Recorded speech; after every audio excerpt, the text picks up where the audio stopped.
আচ্ছা ম্যানেজার সাহেব, আমি তো কোনো সময় নির্বাচনে দাঁড়াই না, এবার তো নির্বাচনে দাঁড়াইলাম, মাঠের কি প্রস্তুতি? যা শুনতে আসছি আমি, হ্যাঁ হ্যাঁ, মানে এবার আপনাকে পাস করাই ছাড়বে। তাহলে দেখি জনগণ কি বলে, কালকে একটা মিটিং এর ব্যবস্থা করো তুমি তাইলে। আচ্ছা ঠিক আছে। আচ্ছা ঠিক আছে, আচ্ছা। চলো আচ্ছা। চেয়ারম্যান সাহেবের আগমন।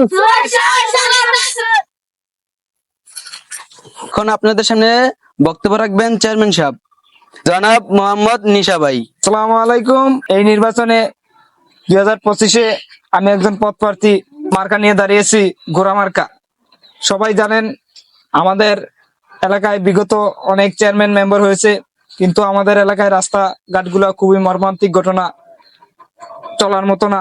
সুস্থ মানুষ এই রাস্তা দিয়ে হাঁটার মতো যোগ্যতা নাই, এমন রাস্তা হাঁটার মতো যোগ্যতা নাই। এবার নির্বাচনে আমাকে জয়যুক্ত করেন, এই রাস্তাঘাট যেখানে যা লাগে সবকিছু সুন্দর মতো ব্যবস্থা করে দিব। চেয়ারম্যান সাহেব আমার একটা কথা আছে। হ্যাঁ বলো বলো।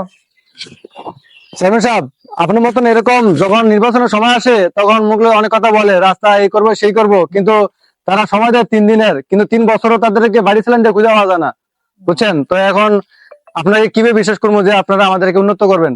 তো আপনারা আজকে আমাকে একটা লিখিত দিয়ে যাবেন, দলিল দিয়ে যাবেন, তাহলে বুঝবো যে আপনারা আমাদের এলাকা উন্নত করবেন, কাজ করবেন। ঠিক আছে, তাহলে আমরা আপনাকে ভোট দিয়ে জয়যুক্ত করবো। তোমরা কি কও?